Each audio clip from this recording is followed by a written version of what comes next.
آج ہر حد ختم ہو چکی تھی۔ کس کا پلان تھا؟ جبل خان سلطان صفدر کی آنکھوں میں دیکھتے ہوئے پوچھ رہا تھا۔ اگر تم مجھے بتاؤ گے یہ کس کا پلان تھا تو میں صرف باغی کو سزا دوں گا، ورنہ… اس نے باقی چاروں کو دیکھا۔ آج اس کی آنکھوں میں کوئی اللہ تعلق سی تھی۔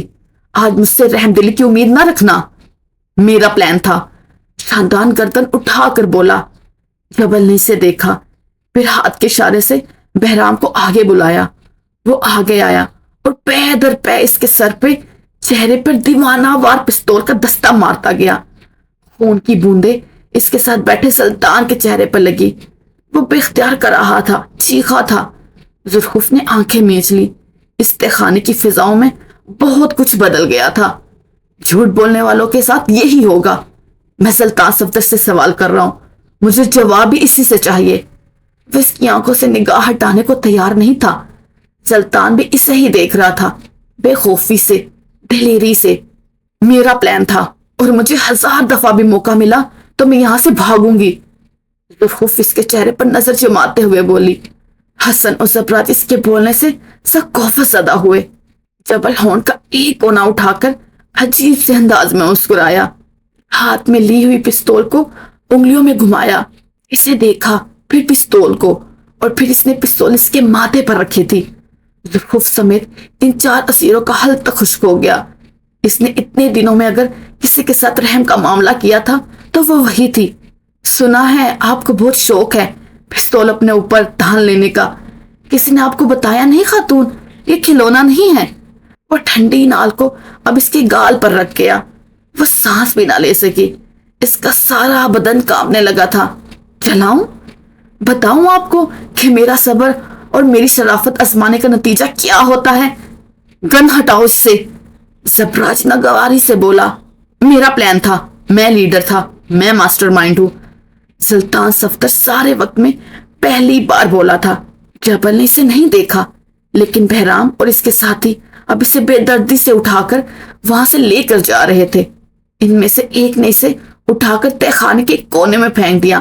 ذوالخوف کو چھوڑ دو، اس نے کچھ نہیں کیا، وہ اپنی جگہ پڑے ہوئے بولا۔ جسم میں ٹھیسیں الگ اٹھ رہی تھی۔ تم آخر کیوں ہمیں سچ کر رہے ہو؟ کیا پورے ملک کے واحد ہیروز ہم ہیں؟ حسن بے بسی سے چلایا۔ بھا خدا، میں جس دن یہاں سے نکلا میں تم سب کو کورٹ میں گھسیٹوں گا۔ جب تم یہاں سے نکل جاؤ تب بات کرنا۔ جبل خان اپنی جگہ سے اٹھا، پستول اب ذوالخوف کی گردن پر رکھی، اسے اٹھ کر کھڑے ہونے کا اشارہ کیا۔ وہ نہیں اٹھی۔ تب جبل نے پستول کا دباؤ اس کی گردن پر بڑھایا، وہ اسے آگے چلنے کا اشارہ کیا۔ وہ اٹھی اور سانس روکے اس کے ساتھ چلنے لگی تھی۔ جان کا خوف ہر خوف سے بڑا ہوتا ہے۔ آج اسے یقین آ گیا تھا۔ وہ یوں ہی سے گن پوائنٹ پر اس تہ خانے سے لے کر گیا تھا۔ واپس تہ خانے میں آؤ تو زبراج کے سامنے کرسی پر بہرام بیٹھا تھا۔ شاندان، حسن اور سلطان دوسرے کونے میں تھے اور انہیں بے دردی سے مارا جا رہا تھا۔ آج ان کا انداز بے حد بدلا ہوا تھا۔ تم لوگوں نے باہر نکل کر کیا کیا؟ کہاں گئے؟ کتنی دیر کس جگہ رکے؟ مجھے ایک تفصیل چاہیے۔ اگر تم نے کچھ بھی چھپانے کی کوشش کی تو یہ تمہارا اپنا نقصان ہوگا۔ بہرام کی آنکھیں سرخ تھی، لہجہ سخت۔ اسے کسی قسم کی رعایت کی توقع اس وقت نہیں کی جا سکتی تھی۔ اگر تمہارے اندر اتنا ہی جی گردہ ہے تو خود معلوم کر لو۔ وہ گردن کڑھائے ہوئے تھا۔ بہرام کی آنکھیں آج مختلف تھی۔ میں دہرا رہا ہوں، مجھے اپنے یہاں سے نکلنے سے یہاں واپس آنے تک کی تفصیل بتاؤ۔ اب کے زبراج مسکرایا، اس کی گہری بھوری آنکھیں بھی مسکرائی۔ ادھر آؤ، بتاتا ہوں۔ اس نے بہرام کو جھکنے کا اشارہ کیا۔ بہرام نے ہلکی سی گردن اس کی طرف جھکائی۔ ارادہ تو میرا یہاں سے بھاگنے کا ہی تھا، مگر بیچ راستے میں مجھے تمہارا گھر مل گیا، ایک اچھا وقت گزار کر آیا ہوں میں۔ وہ کہتے کہتے عجیب انداز میں ہنسنے لگا۔ بہرام کے لیے یہ وار کاری ثابت ہونا تھا، مگر وہ پرسکون تھا۔ کچھ تھا جو اس میں بدل گیا تھا۔ یہ آخری بار ہے، تفصیل یا پھر گولی؟ تمہارے گھر کی عورتیں اتنی خوبصورت ہوں گی مجھے اندازہ نہیں تھا۔ وہ پھر سے ہنسنے لگا، مگر اگلے ہی لمحے بہرام نے پستول کی نال اس کے پیر پر رکھی۔ آنکھوں میں کچھ تھا، کوئی صفاقی سی، کوئی فیصلہ سا۔ اگلے ہی لمحے اس نے ٹریگر دبایا۔ گولی اس کے جوتے کو پھاڑ کر اس کے پیر کو چیرتے ہوئے گوشت کا ایک ایک حصہ اڑا کر باہر نکل آئی۔